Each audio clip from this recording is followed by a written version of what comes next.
Hi, welcome back to my channel. കുറേ നാളായാലും ഒരു ലോങ് വീഡിയോ ഇട്ടിട്ട് കുറച്ച് ബിസി ആയിപ്പോയി. അപ്പോൾ നമുക്ക് ഇന്നത്തെ സ്പെഷ്യൽ റെസിപ്പി എന്താണെന്ന് നോക്കാം അല്ലേ. നല്ല അസല ടേസ്റ്റുള്ള മലബാർ ചിക്കൻ ദം ബിരിയാണിയാണേ. ക്രിസ്മസിന് മുന്നേ ഇടണം എന്ന് വിചാരിച്ചാണ്, ചില സാഹചര്യങ്ങൾ കൊണ്ട് കഴിഞ്ഞില്ല. അപ്പോൾ നമുക്ക് റെസിപ്പിയിലോട്ട് പോയാലോ. അതിന് വേണ്ടിയിട്ട് ഞാനിപ്പോൾ ആദ്യം ചിക്കനാണ് എടുത്തിട്ടുള്ളത്. 2.5 കിലോ ചിക്കനുണ്ട് കേട്ടോ. ഇതിൽ ½ kg ഞാൻ മാറ്റിയിട്ടുണ്ട്. 2 കിലോ ചിക്കൻ്റെ ഒരു റെസിപ്പിയായിട്ട് കണ്ടാൽ മതി കേട്ടോ. അപ്പോൾ ചിക്കൻ ആദ്യം ഞാൻ വെള്ളത്തിൽ മഞ്ഞൾപ്പൊടിയും വിനീഗറും കൂടിയിട്ട് ഒന്ന് മാറ്റി വയ്ക്കുന്നുണ്ട്. ആ ഒരു ഉളുമ്പ് മണം പോകാൻ വേണ്ടിയിട്ടാണ് ഞാനൊന്ന് റെസ്റ്റ് ചെയ്യാൻ വയ്ക്കുന്നുണ്ട് അരമണിക്കൂർ. അത് കഴിഞ്ഞിട്ട് ഞാൻ വൃത്തിയാക്കി എടുക്കുന്നുണ്ട് കേട്ടോ. അതിനുശേഷം ഞാൻ സവാള എടുത്തിട്ടുണ്ട്. സവാള ഇത് ഫ്രൈ ചെയ്യാനുള്ള സവാളയാണ്. ഒരു 7-8 സവാള എടുത്തിട്ടുണ്ട്. അതാദ്യം വൃത്തിയാക്കിയതിന് ശേഷം ഞാൻ നന്നായിട്ടൊന്ന് കഴുകി എടുക്കുന്നുണ്ട്. അതിൻ്റെ ബ്ലാക്ക് കളർ ആ ഒരു സ്പോട്ടൊക്കെ മാറാൻ വേണ്ടിയിട്ട് നന്നായിട്ടൊന്ന് കഴുകി എടുക്കുന്നുണ്ട്. ഇത് കണ്ടോ, നന്നായിട്ട് കഴുകി എടുത്തിട്ടുണ്ട്. അതിനുശേഷം ഞാൻ കട്ട് ചെയ്യുന്നുണ്ട്. നല്ല തിന്നായിട്ട് കട്ട് ചെയ്താൽ നമുക്ക് പെട്ടെന്ന് ഉണ്ടാക്കാൻ പറ്റും കേട്ടോ. ഫ്രൈ ചെയ്തെടുക്കാൻ പറ്റും. അതിന് വേണ്ടിയിട്ട് ഞാൻ നല്ല തിന്നായിട്ട് കണ്ടോ, ഇത്രയും തിന്നായിട്ട് കട്ട് ചെയ്തെടുക്കുന്നുണ്ടേ. അപ്പോൾ ഓരോ സവാളയായിട്ട് കട്ട് ചെയ്തെടുക്കുന്നുണ്ട്. ഇത് കണ്ടോ, നല്ല തിന്നായിട്ട് കട്ട് ചെയ്തെടുത്തിട്ടുണ്ട്. ഞാനൊരു 6-7 സവാളയോളം എടുത്തിട്ടുണ്ടേ. അതിനുശേഷം ഞാനൊരു കടായിലോട്ട് കുറച്ച് ഓയിലും കുറച്ച് ഗീയും കൂടി ഒഴിച്ചു കൊടുക്കുന്നുണ്ട്. ഏത് ഓയിൽ വേണമെങ്കിലും എടുക്കാം കേട്ടോ. കോക്കനട്ട് ഓയിലാണെങ്കിലും പ്രശ്നമൊന്നുമില്ല. ഓയിലും ഗീയും കൂടെ മിക്സ് ചെയ്ത് ഒഴിച്ചതിന് ശേഷം ഞാനൊന്ന് ഫ്രൈ ചെയ്തെടുക്കുന്നുണ്ട്. ഞാൻ 2 ബാച്ചായിട്ടാണ് ഫ്രൈ ചെയ്തെടുക്കുന്നത് കേട്ടോ. കരിഞ്ഞു പോകാതെ പ്രത്യേകം ശ്രദ്ധിക്കണം. എന്തേ കണ്ടോ, ഇതാണ് കളർ. ആ കളർ ആകുമ്പോഴേക്കും നമുക്ക് അടുപ്പിൽ നിന്ന് കോരി മാറ്റാട്ടോ. ഞാൻ ഹൈ ഫ്ലെയിമിൽ വെച്ച് തന്നെയാണ് ഫ്രൈ ചെയ്തെടുത്തിട്ടുള്ളത്. അപ്പോൾ നമുക്ക് ഇത്രയും എണ്ണയിൽ തന്നെ നമുക്ക് ബിരിയാണി കംപ്ലീറ്റ് ഉണ്ടാക്കാം. അതുകൊണ്ട് അത് കൂടി ചേർത്തിട്ടാണ് ഞാൻ ഇത്രയും എണ്ണ ആദ്യം ഒഴിച്ചിരിക്കുന്നത്. അപ്പോൾ അടുത്ത ബാച്ച് ഇട്ട് കൊടുക്കുന്നുണ്ട്. അതിനുശേഷം ഞാൻ കിസ്മിസ്, അതായത് കാഷ്യൂനട്ടും റൈസിൻസും കൂടി ഒന്ന് വറുത്തെടുക്കുന്നുണ്ട്. അതേ എണ്ണയിൽ തന്നെ ഇട്ട് വറുത്തെടുക്കുന്നുണ്ട് ഓണിയൻ ഫ്രൈ ചെയ്തതിന് ശേഷം. അതിനുശേഷം അതും ഒന്ന് ബ്രൗൺ കളർ ആകുമ്പോൾ ഒന്ന് മാറ്റി വയ്ക്കാം. ഒന്ന് മാറ്റി വെച്ചതിന് ശേഷം കണ്ടോ, ഓണിയനും റൈസിൻസും കാഷ്യൂനട്ടും എല്ലാം ഫ്രൈ ചെയ്ത് മാറ്റിയിട്ടുണ്ട്. അതിനുശേഷം ഞാൻ ചിക്കൻ ആവശ്യമായിട്ടുള്ള ഓണിയൻ എടുത്തിട്ടുണ്ട്. ഒരു 6 ഓണിയൻ എടുത്തിട്ടുണ്ട്. അതും ഞാനൊന്ന് കട്ട് ചെയ്തെടുക്കുന്നുണ്ട്. നിങ്ങൾക്ക് നീളത്തിൽ എങ്ങനെ വേണമെങ്കിലും കട്ട് ചെയ്തെടുക്കാം കേട്ടോ. എടുത്തതിന് ശേഷം കുറച്ച് ഇഞ്ചി വെളുത്തുള്ളിയും കൂടി എടുക്കുന്നുണ്ട്. അതും കൂടി ഒന്ന് വൃത്തിയാക്കി എടുത്തിട്ടുണ്ട്. അതിനുശേഷം കുറച്ച് പച്ചമുളകും കൂടി ഒന്ന് ഞെട്ട് കളഞ്ഞെടുത്തിട്ടുണ്ട്. അതിനുശേഷം അത് ഒന്ന് ക്രഷ് ചെയ്തെടുത്തിട്ടുണ്ട് മിക്സിയിലിട്ട്. അതിനുശേഷം ഞാൻ കുറച്ച് ടൊമാറ്റോ എടുത്തിട്ടുണ്ട്. ടൊമാറ്റോ ഒന്ന് നീളത്തിൽ കട്ട് ചെയ്തെടുക്കുന്നുണ്ട്. നിങ്ങൾക്ക് എങ്ങനെ വേണമെങ്കിലും കട്ട് ചെയ്യാം, പ്രശ്നമില്ല. ടൊമാറ്റോ എന്തായാലും അത് നമ്മൾ കുഴച്ചെടുക്കുന്നതാണല്ലോ അതിൽ, അതുകൊണ്ട് കുഴപ്പമില്ല കേട്ടോ. ഞാൻ കട്ട് ചെയ്തെടുത്തിട്ടുണ്ട്. അതിനുശേഷം നമുക്ക് കുറച്ച് മല്ലിയില കുറച്ച് അധികം വേണം. എനിക്കിപ്പോൾ ഇത്രേ കിട്ടിയുള്ളൂ കേട്ടോ. അതെടുത്തതിന് ശേഷം ഞാൻ ജീരകശാല അരി ഒന്ന് കഴുകി എടുക്കുന്നുണ്ട്. 1 കിലോ അരിക്കുള്ള ഇതാണ് എടുക്കുന്നത്. 1 കിലോ അരി, അതായത് 4.5 ഗ്ലാസ് അരി ഉണ്ടായിരുന്നു. അത് ഞാൻ കഴുകി വൃത്തിയാക്കി എടുത്തിട്ടുണ്ട്. നമുക്ക് കുതിർത്തൊന്നും വെക്കേണ്ട ആവശ്യമില്ല കേട്ടോ. അതിനുശേഷം നമുക്ക് പരിപാടി തുടങ്ങാം. ഒരു കടായിലോട്ട് അതേ ഫ്രൈ ചെയ്ത എണ്ണയും കുറച്ച് ഗീയും കൂടി ചേർത്ത് കൊടുക്കുന്നുണ്ട്. അതിലോട്ട് പട്ട, ഗ്രാമ്പു, ഏലക്ക ഇട്ട് കൊടുത്ത് ഞാനൊന്ന് ചൂടാക്കി എടുക്കുന്നുണ്ട്. ചൂടാക്കി എടുത്തതിന് ശേഷം കുറച്ച് സവാള ആവശ്യമുണ്ടെങ്കിൽ മാത്രം, നമുക്ക് വേണ്ടെങ്കിൽ സ്കിപ്പ് ചെയ്യാം കേട്ടോ. അതും കൂടെ നമുക്കൊന്ന് ഇട്ട് കൊടുക്കാം. ഇട്ട് കൊടുത്ത് ഒന്ന് ചൂടായി വരുമ്പോഴേക്കും നമുക്കിതിലോട്ട് നമ്മൾ കഴുകി വെച്ചിരിക്കുന്ന അരി ഇട്ട് കൊടുക്കാം കേട്ടോ. അരി ഇട്ട് കൊടുത്ത് നന്നായിട്ടൊന്ന് വറുത്തെടുക്കണേ. വറുത്ത് നല്ല ഒരു 10 മിനിറ്റ് ലോ ഫ്ലെയിമിലിട്ട് ഒന്ന് നന്നായിട്ട് ചൂടാക്കി എടുക്കണം. എന്നിട്ട് 4 കപ്പ് അരിക്ക് 8 ഗ്ലാസ് വെള്ളം. ഞാനിപ്പോൾ 4.5 കപ്പ് അരി എടുത്തത് കൊണ്ട് ഡബിളായിരിക്കണം കേട്ടോ വെള്ളത്തിൻ്റെ അളവെന്ന് പറയുന്നത്. ഞാൻ 4.5 കപ്പ് എടുക്കുന്നത് കൊണ്ട് ഞാൻ 9 ഗ്ലാസ് വെള്ളം എടുത്ത് അതിലോട്ട് ഒഴിച്ചു കൊടുക്കുന്നുണ്ട്. ഒന്ന് വറുത്ത് നല്ല ഇതായിട്ട് വരുമ്പോൾ മാത്രമേ ഒഴിച്ചു കൊടുക്കാവൂ കേട്ടോ. അത് നമുക്ക് ഒട്ടിപ്പിടിക്കാതെ കിട്ടും.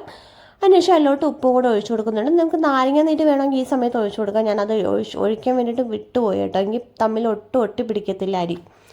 എന്നിട്ട് നമുക്ക് ഈ അരി വേവുന്ന വരെ ഒന്ന് ലോ ഫ്ലെയിമിലിട്ടൊന്ന് വേവിച്ചെടുക്കാം. ഇടയ്ക്കിടയ്ക്ക് ഒന്ന് ഇളക്കി കൊടുക്കാം, പ്രത്യേകം ശ്രദ്ധിക്കണം. ഇളക്കി കൊടുത്ത് നമുക്കൊന്ന് വേവിച്ചെടുക്കാവേ.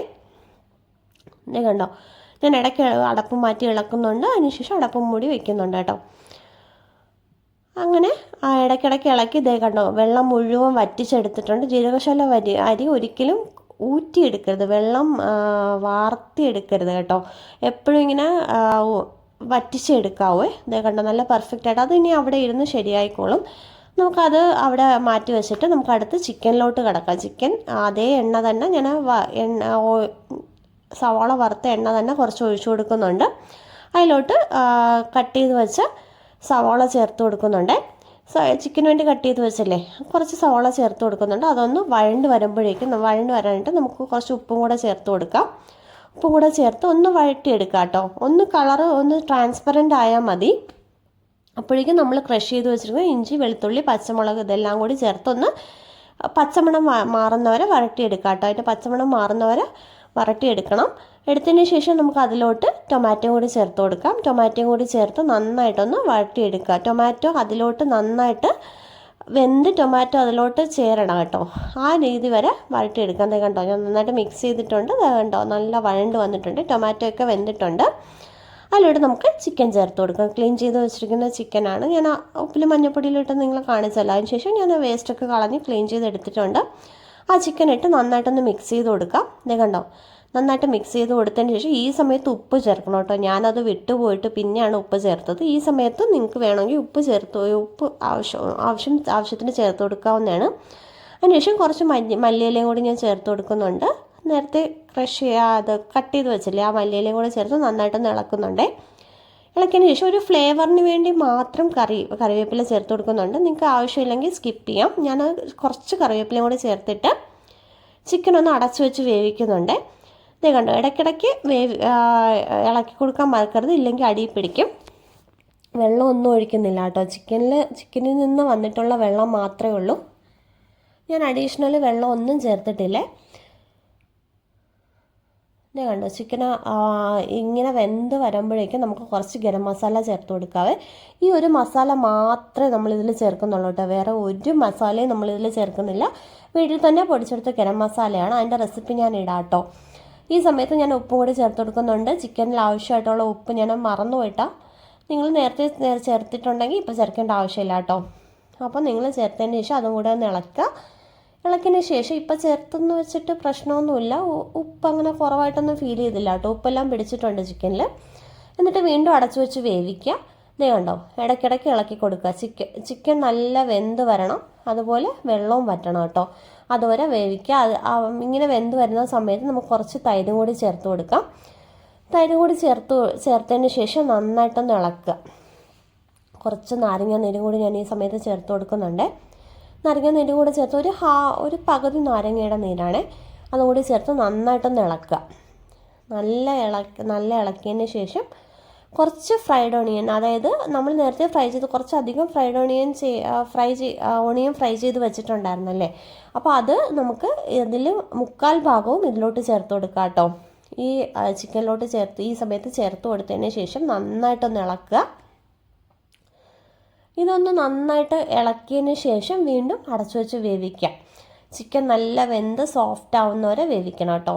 ഇതേ കണ്ടോ, ഇപ്പോൾ ചിക്കൻ്റെ കളറൊക്കെ മാറിയതുണ്ടോ. നമ്മൾ നേരത്തെ വെളുത്തിട്ടായിരുന്നു, ഇപ്പോൾ നല്ല കളറായിട്ട്, അതായത് നമ്മൾ ഫ്രൈഡ് ഓണിയൻ ചേർത്തതിൻ്റെയാണ്, നല്ല കളറായിട്ട് വന്നിട്ടുണ്ട്.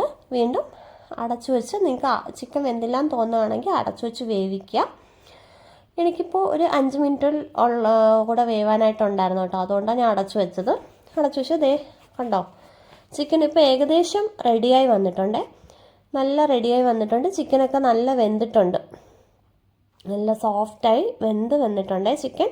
നമുക്ക് ഈ സമയത്ത് വേണമെങ്കിൽ ദമ്മിട്ട് കൊടുക്കാം. ഇല്ലയെന്നുണ്ടെങ്കിൽ നിങ്ങൾക്ക് ഇനിയും വെള്ളം വറ്റണം എന്നാണെങ്കിൽ അങ്ങനെ ഇട്ട് കൊടുക്കാം കേട്ടോ. ഇതിപ്പോൾ ഞാൻ ഓൾറെഡി കുക്ക് ചെയ്ത് വെച്ച റൈസ് എങ്ങനെ കുക്ക് ചെയ്യുന്നത് കാണിച്ചല്ലോ. ആ റൈസ് ഞാനിപ്പോൾ ദം പോലെ ഇട്ട് കൊടുക്കുകയാണ്. ഈ സമയത്ത് നമ്മൾ എപ്പോഴും ലോ ഫ്ലെയിമിലായിരിക്കണം. കട്ടിയില്ലാത്ത പാത്രത്തിലാണ് നിങ്ങൾ ചിക്കൻ വെക്കുന്നതെങ്കിൽ നമ്മൾ ആവശ്യമില്ലാത്ത ദോശക്കല്ലോ എന്തെങ്കിലും കട്ടിയുള്ള പാത്രം അടുപ്പത്ത് വെച്ച് തീ കുറച്ചിട്ടതിന് ശേഷം അതിൻ്റെ പുറത്ത് ഈ ചിക്കൻ വേവിക്കുന്ന പാൻ വെച്ചിട്ട് വേണം നിങ്ങൾ ദമ്മിടാൻ കേട്ടോ. ഇല്ലെങ്കിൽ അടിയിൽ പിടിക്കും. അപ്പോൾ എനിക്കിത് അത്യാവശ്യം കട്ടിയുള്ള പാത്രം ആയതുകൊണ്ട് ഞാൻ അടിയിലൊന്നും വെച്ചിട്ടില്ല. ചിക്കൻ്റെ പുറത്ത് റൈസ് എല്ലാം വെച്ചതിന് ശേഷം ഞാൻ കുറച്ച് നെയ്യ് അതിൻ്റെ പുറത്ത് തൂവി കൊടുക്കുന്നുണ്ട്. നെയ്യിട്ട് കൊടുത്തതിന് ശേഷം ബാക്കിയുള്ള മല്ലിയിലയും കൂടി അതിൻ്റെ പുറത്തിട്ട് കൊടുക്കുന്നുണ്ട്. മല്ലിയില, പിന്നെ ഫ്രൈ ചെയ്ത് വെച്ച ഓണിയൻ, പിന്നെ കാഷ്യൂനട്ടും റൈസിൻസും ഉണക്കമുന്തിരിയും കൂടി ഇട്ട് കൊടുക്കുന്നുണ്ട്.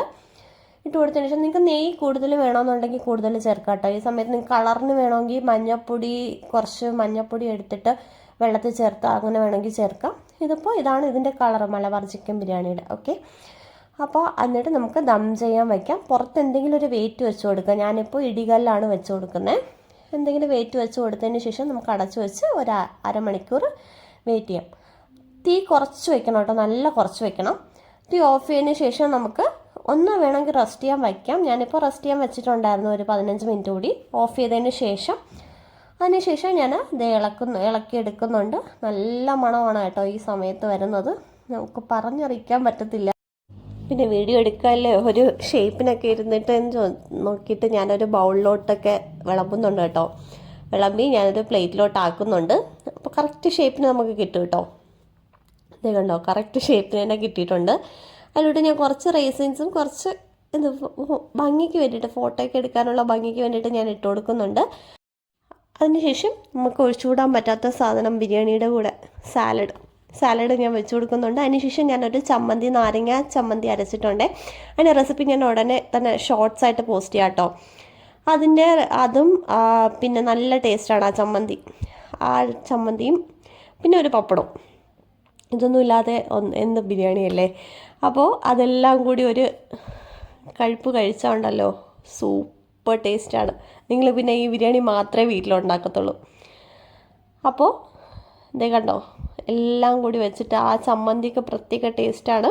അപ്പോൾ എല്ലാവരും വീട്ടിൽ ഇതൊന്ന് ട്രൈ ചെയ്ത് നോക്കുക. വീഡിയോ ഇഷ്ടപ്പെട്ടാൽ ലൈക്ക് ചെയ്യുക, ഷെയർ ചെയ്യുക, ചാനലും കൂടി സബ്സ്ക്രൈബ് ചെയ്ത് സപ്പോർട്ട് ചെയ്യണേ.